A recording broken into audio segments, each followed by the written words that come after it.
I 32 male, am a construction project manager. I make good money. I own my truck. I treat people with respect. My girlfriend, let's call her GF, was, I thought, the love of my life. We had been together for 3 years. In my eyes, she was sweet and kind, but she had a blind spot the size of Texas when it came to her family, her mother and her older sister. For 3 years, I wasn't just dating GF. I was auditioning for a role I could never win, the role of the perfect ex. The ex was a guy named Brendan. If you listen to her mother, Brendan was a cross between Elon Musk and a saint. He was in tech sales, which I later found out meant he sold unnecessary software subscriptions to elderly people. According to them, Brendan had style, Brendan had vision, and Brendan understood the finer things. Me? I came home with drywall dust on my boots. I was blue collar, said with a sneer that suggested I was one step away from begging on a corner, despite the fact that I paid for every dinner, every vacation, and was currently paying the rent on the apartment GF and I shared. The escalation started 2 months ago. I had been saving secretly to buy us a house. I wanted it to be a surprise. I found a beautiful mid-century modern place that needed some structural work, my specialty. It was in a great school district, had a massive yard, and good bones. I closed on the deal, putting the deed in my name only.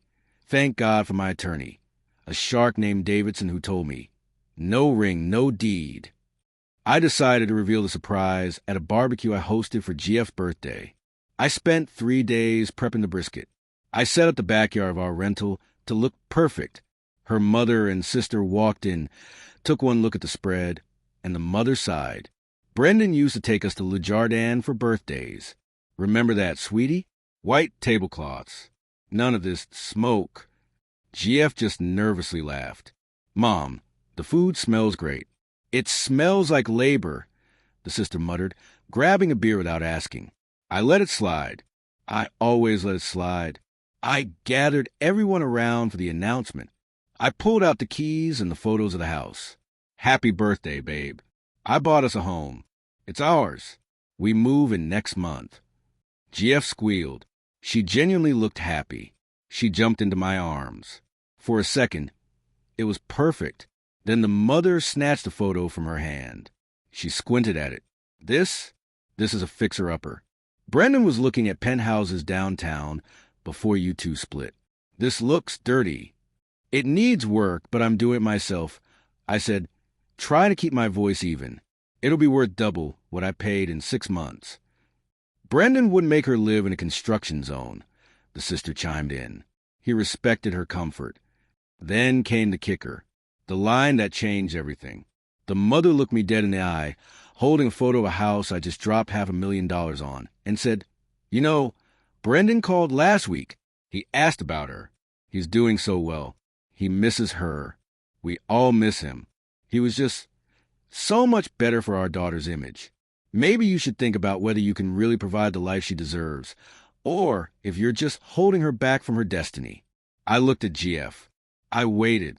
This was the moment she defends me, the moment she tells her mother to shut the hell up and thank me for the house. GF looked at her shoes. Mom, please, she whispered weakly. Don't be mean. I'm not being mean. I'm being realistic. The mother shouted. You settled. We all know it. Brendan was the one. Something inside me snapped. It wasn't a loud snap. It was the quiet click of a lock engaging. The love I had for her didn't just fade. It evaporated. If she couldn't defend me against that after 3 years of me breaking my back for her, she wasn't a partner. She was a dependent. I didn't yell. I didn't flip the table. I took a sip of my beer. You're right, I said. The table went silent. I understand, I continued, smiling. A genuine, calm smile. Brendan was better. I can see that now. I've been selfish trying to keep you in this blue-collar life. The mother looked smug. Well, it takes a big man to admit it. It does, I said, and I don't want to stand in the way of her destiny. The barbecue ended awkwardly, but they thought they had won. They thought they had shamed me into doing better. They didn't realize I had just initiated an exit strategy. The next morning, I called Davidson, my lawyer. since GF was not on the deed of the new house, and our current lease was month to month in my name. The timeline was tight but manageable. In my state, if someone has established residency, you can't just kick them out. You need to give proper notice. Since she hadn't paid rent in 6 months, she was saving for a brand. She was technically a tenant at will. I sat GF down that night. I've been thinking about what your mom said. I started. Oh, baby, ignore her, she said, waving her hand dismissively, watching TikTok. She's just protective. No, she's right. You deserve Brendan. She paused. What? I'm ending it. I can't compete with a ghost. And I don't want to. She laughed, thinking I was joking. When she saw my face, the panic set in. You can't be serious. We have a house. I have a house, I corrected. You have a destiny. I handed her a legally drafted notice to quit. This is a 30-day notice to vacate the premises. I've already paid the rent for this month. You have 30 days to figure out your next move. But honestly, if Brendan is so ready and waiting, why wait 30 days? Go to him. The meltdown was biblical. She screamed. She cried. She threw a vase. I just sat there impassive. Then the phone call started. Her mother called me 14 times in an hour. I answered the 15th time. You piece of trash, she screeched.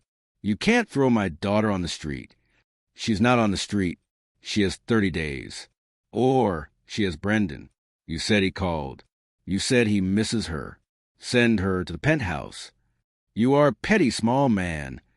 I'm a construction worker, remember? We're simple folk. I'm just doing what's best for her image. I moved into the new house alone the next day, sleeping on an air mattress while I renovated. I left GF in the apartment. I knew what would happen. I knew they would try to call my bluff. 2 days later, the dirty tricks began. I got a call from the local police. The sister had called in a welfare check, claiming I had threatened GF and that there were drugs in the house. The officers arrived at my new place. GF must have seen the address on the legal paperwork I gave her. I invited them in, offered them coffee. My house was empty except for tools and an air mattress. No drugs. No girlfriend. I showed them the deed and the notice to quit I had served her. She's an ex-girlfriend angry about a breakup, officers. I said calmly, here's the lawyer's contact info. They apologized and left. Then they tried to come for my job. The mother went on Yelp and Google reviews of construction firm I work for, not own work for, which shows how stupid they are, and left reviews saying I stole jewelry from job sites. My boss, an old school guy named Mike, who has known me for 10 years, called me laughing. Some lady named Patricia says you stole her pearl necklace while building a deck. You haven't built a deck in 4 years, you. Manage commercial high-rises. That's my ex's mother, Mike. Figured. I flagged them for removal. Do you need a few days off to handle this? No, Mike. I need to work. Lawyers are expensive. I sent a cease and desist letter regarding the defamation. They ignored it. They were too busy prepping for the grand reunion with Brendan. I found out through a mutual friend what the plan was. They were going to ambush Brendan. They had convinced themselves that the only reason Brendan hadn't reached out directly to GF was out of respect for our relationship. Now that I was out of the way, the path to the penthouse was clear. They actually packed her bags. They moved her out of the apartment early, thinking they were upgrading. Here is the twist they didn't see coming. I knew Brendan. Not personally, but I work in the city. It's a small world. I knew the building Brendan lived in because my firm did a retrofit on the HVAC system last year. I knew the doorman. I knew the actual rent prices. And I knew that Brendan wasn't in tech sales. Brendan was a mid-level account manager for a struggling solar panel company, and he didn't live in a penthouse. He lived in a 600-square-foot studio with a roommate. But the real cherry on top, I called Brendan 2 days after breakup. Man to man, I said, she's coming back to you. Her family convinced her you're still in love. Brendan was silent for a long time. Then he said, dude, I haven't spoken to them in 3 years. I blocked her number. Why do they think I want her back? The mother told her you called. I never called. Wait, the mother called me last month asking for money. She asked for a loan because you guys were struggling. I hung up on her. The picture was complete. The mother had been trying to hustle Brendan for cash, failed, and then use his name to beat me down, hoping I would work harder to prove my worth. When I folded, they had to pivot to the lie. The confrontation happened on a Tuesday. I wasn't there, but the Ring camera footage from the apartment lobby, which I still had access to on my phone, and the text messages I received gave me a play-by-play. They showed up at Brendan's building. The mother, the sister, and GF with 4 suitcases. They couldn't get past the doorman. I got a call from GF. She was hysterical. He won't let us up. He says he doesn't know us. Who? Brendan. He's sending down security. You have to help me. I have nowhere to go. Mom gave notice on her lease because she thought we were moving in with him. Wait, what? I started laughing. It was involuntary. Your mom gave notice on her rent-controlled apartment because she thought she was moving into an imaginary penthouse with your ex-boyfriend? Stop laughing. It's not funny. Come pick us up with your truck. We need to come to the new house. No. What do you mean, no? I have rights. I live with you. You lived in the apartment. You have never spent a night in my house. You have established no residency there. If you set foot on my property, I will have you arrested for trespassing. I already spoke to the sheriff about the harassment, but Mom has nowhere to go. She should call Brendan. I hear he has a roommate. I hung up, then I blocked her number. The entitlement didn't end there. They tried to break into the apartment I had vacated. The landlord called the police. Since I had surrendered the keys and terminated the lease properly, and they were not on the lease, they were breaking and entering. The mother actually screamed at the cops. My son-in-law pays for this place. The cop looked at his notes. Ma'am, the lease is terminated. Mr. Opie doesn't live here. You are trespassing. They spent the night in a motel. The next day, the lawsuit started, or at least the threats of them. I received a letter from a strip mall lawyer claiming palimony and intentional infliction of emotional distress. They wanted half the house. I met with Davidson. He took one look at the letter and cracked his knuckles. She wasn't on the deed. You weren't married. Depending on the state, common law requires you to present yourselves as married for taxes or insurance. Did you? Never, I said. She filed single every year to maximize her returns. Then they have nothing. But let's make sure they stay away. Davidson drafted a response that detailed their defamation, the Yelp reviews, the filing of false police report, the welfare check, and the attempted burglary of the apartment. He attached a bill for my legal fees and a restraining order application. We offered a settlement.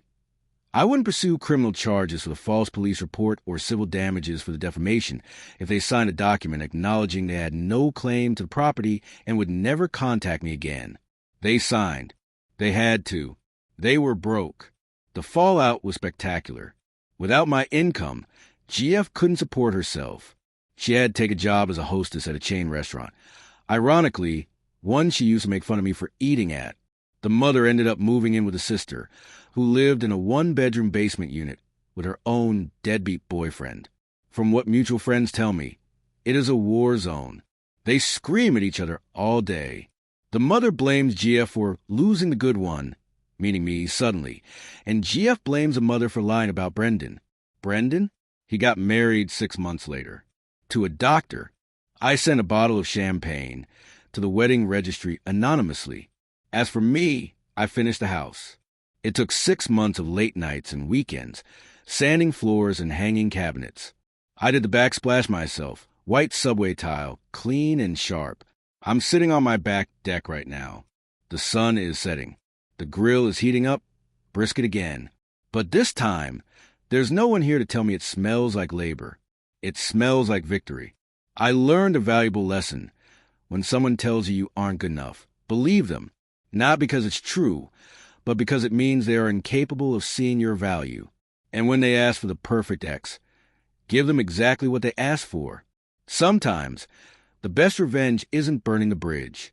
It's stepping off it and watching them walk blindly into the abyss you knew was there all along.